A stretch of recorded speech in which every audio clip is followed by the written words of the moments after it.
What if the invisible list of shoulds in your head is the thing quietly steering your choices, and the first step to feeling lighter is simply naming them? Welcome to The Healing Pen, a podcast about the power of creative writing to help you process stress, reconnect with yourself, and write your way through burnout.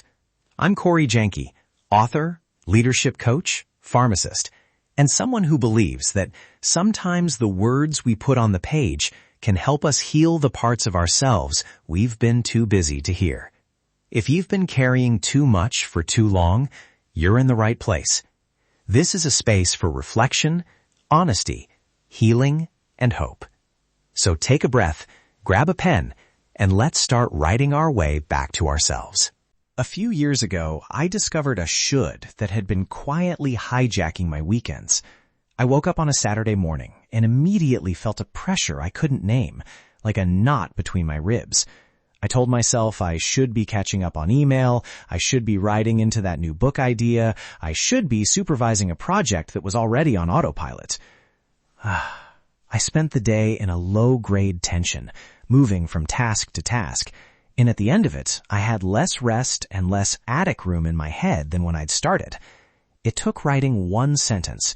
I am doing this because I think I ought to see the map of obligations and realize one of those shoulds wasn't mine at all. That hidden should looked harmless. I should always be available. But once I named it, I could see where it came from. Old role expectations at work and my own desire to be helpful. And I could begin to decide whether it belonged in my life. Naming it didn't instantly fix everything, but it gave me a place to start. And that's the core of today's episode. Naming the shoulds, locating where they come from, and choosing which ones to keep, negotiate, or release. So what does this look like in practice? I call it the shoulds map. It has 3 simple moves. First, list the shoulds you notice. Second, locate them. Who or what put them there? Third, categorize them as keep, negotiate, or release. Listing is about getting air for the thought. Locating gives you context. Was this a family rule, a workplace norm, your inner perfectionist? Categorizing is the action step. Some shoulds are helpful and keepable. Some are negotiable with a boundary or conversation, and some are simply costing you too much and need to be released. All 3 moves are writing moves. Clear, finite, and compassionate. A few quick examples to make it feel concrete. I should say yes to extra projects might map to your workplace culture and your own desire to be seen. Category, negotiate.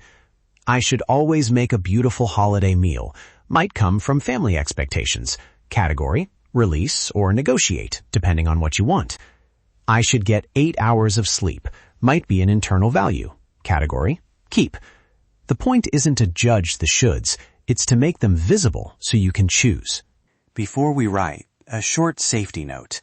This practice can surface frustration, grief, or relief. That's okay. Take slow breaths if you feel tight. You can stop anytime. If 5 minutes feels enough today, that's perfect. If you need to step away and come back later, do that. I'll offer 5, 10, and 15-minute variations, so you can choose what feels manageable. Ready? Settle in with a pen and a page. If you have a timer, set it for your chosen length, 5, 10, or 15 minutes. We're going to map 3 to 7 shoulds, quickly and without editing. Prompt 1. Write the should as a short sentence. I should. Prompt 2. Underneath, write who or where that should likely came from. Work, family, culture, a voice you know. Prompt 3. Next to it, write one short note about what it costs you. Time, energy, joy. Prompt 4. Finally, assign one of 3 words. Keep, negotiate, or release. That's it. Quick, honest, and readable. Start now. If you chose 5 minutes, aim for 3 to 5 shoulds. If 10, try 5 to 7. If 15, allow yourself a little more reflection on costs and the first small action you might take for one should. I'll leave a quiet moment for your writing. Begin. If you're still writing, keep going. A reminder, your list doesn't need to be perfect. Put down the messy ones. Put down the noble-sounding ones. The map doesn't ask you to act immediately. It asks you to see. When your timer ends, circle one should that feels most urgent or most freeing to address. Write one small, specific next step. No grand declarations, just one doable move. Welcome back. How did that feel? You might notice a small drop in tension from simply naming things. You might feel a swell of resistance. Both of those reactions are normal. Reflection questions to help debrief. Which one should surprised you? Which one felt like it belonged to someone else? Which one costs you the most energy? And what is one tiny step you can take this week to honor or change that should? Even a short sentence can become a map for action. If the idea of negotiating or releasing a should feels risky, try a small script. I've noticed I've been doing X because I felt I should. I'm scaling this back to Y so I can be better at Z. That sentence gives you a boundary that's grounded in reason and care, not anger. You can tweak the words to fit your style. And remember, progress here is usually incremental, not dramatic. A gentle reminder before we close. You do not need perfect words. You just need honest ones. If naming a should makes a little room in your chest, that is a good sign. If it makes you want to cry, that's okay too. Tears are honest words for the body. Let your journal be a safe place for both.